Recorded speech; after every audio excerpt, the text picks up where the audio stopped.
जब श्री राम अयोध्या में राज्य करने लगे तब एक दिन समस्त ऋषि मुनि श्री रघुनाथ जी का अभिनंदन करने के लिए अयोध्यापुरी में आए। श्री रामचंद्र जी ने उन सबका यथोचित सत्कार किया। वार्तालाप करते हुए अगस्त्य मुनि कहने लगे, युद्ध में आपने जो रावण का संहार किया वह कोई बड़ी बात नहीं है, परंतु द्वंद्व युद्ध में लक्ष्मण के द्वारा इंद्रजित का वध सबसे अधिक आश्चर्य की बात है। यह मायावी राक्षस युद्ध में सब प्राणियों के लिए अवध्य था। उनकी बात सुनकर रामचंद्र जी को बड़ा आश्चर्य हुआ। वे बोले, मुनिवर, रावण और कुंभकर्ण भी तो महान पराक्रमी थे, फिर आप केवल इंद्रजित मेघनाद की ही इतनी प्रशंसा क्यों करते हैं?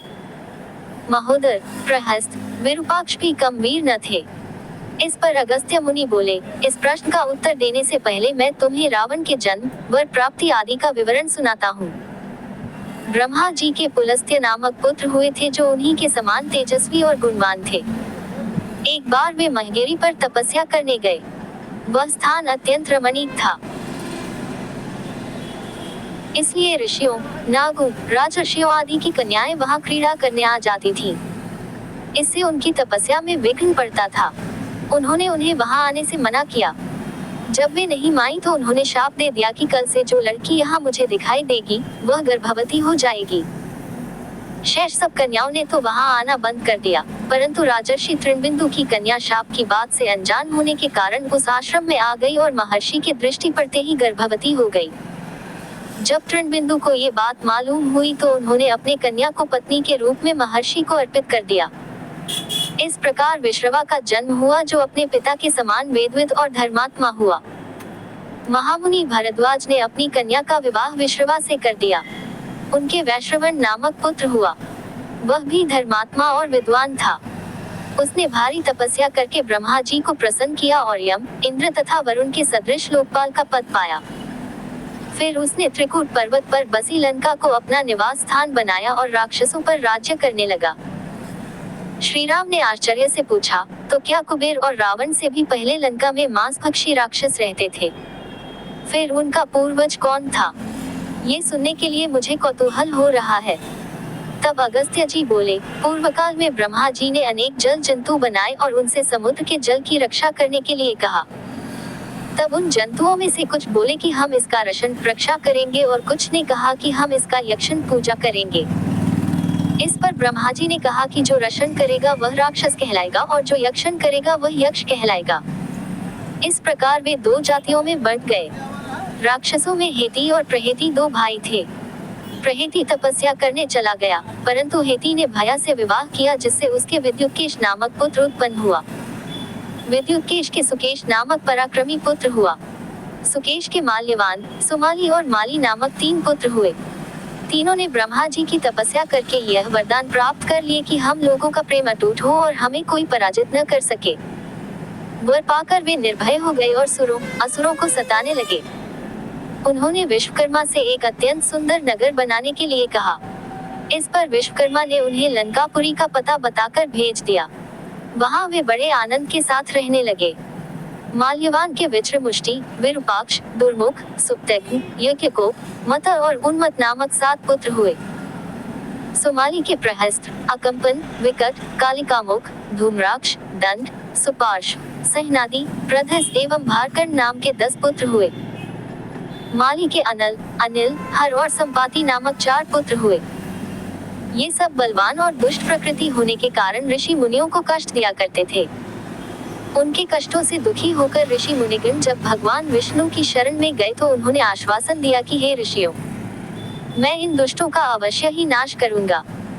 जब राक्षसों को विष्णु के इस आश्वासन की सूचना मिली तो वे सब मंत्रणा करके संगठित हो माली के सेनापतित्व में इंद्रलोक पर आक्रमण करने के लिए चल पड़े।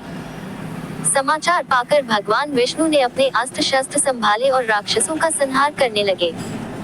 सेनापति माली सहित बहुत से राक्षस मारे गए और शेष लंका की ओर भाग गए।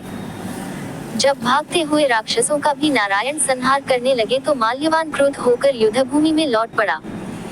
भगवान विष्णु के हाथों अंत में वह भी काल का ग्रास बना। शेष बचे हुए राक्षस सुमाली के नेतृत्व में लंका को त्याग कर पाताल में जा बसे और लंका पर कुबेर का राज्य स्थापित हुआ। अब मैं तुम्हें रावण के जन्म की कथा सुनाता हूँ। राक्षसों के विनाश से दुखी होकर सुमाली ने अपनी पुत्री कैकसी से कहा कि पुत्री, राक्षस वंश के कल्याण के लिए मैं चाहता हूँ कि तुम परम पराक्रमी महर्षि विश्रवा के पास जाकर उनसे पुत्र प्राप्त करो।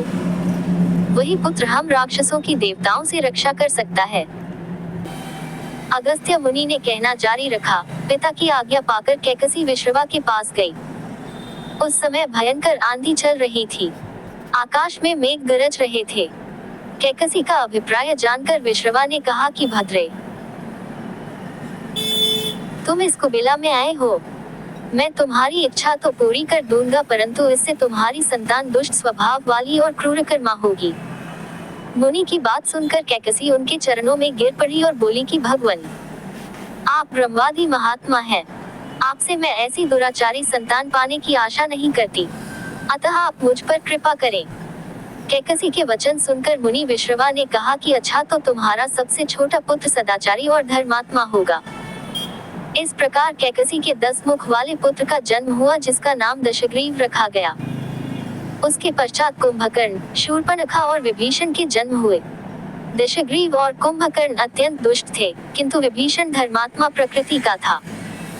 अपने भाई वैश्रवण से भी अधिक पराक्रमी और शक्तिशाली बनने के लिए दशग्रीव ने अपने भाइयों सहित ब्रह्मा जी की तपस्या की।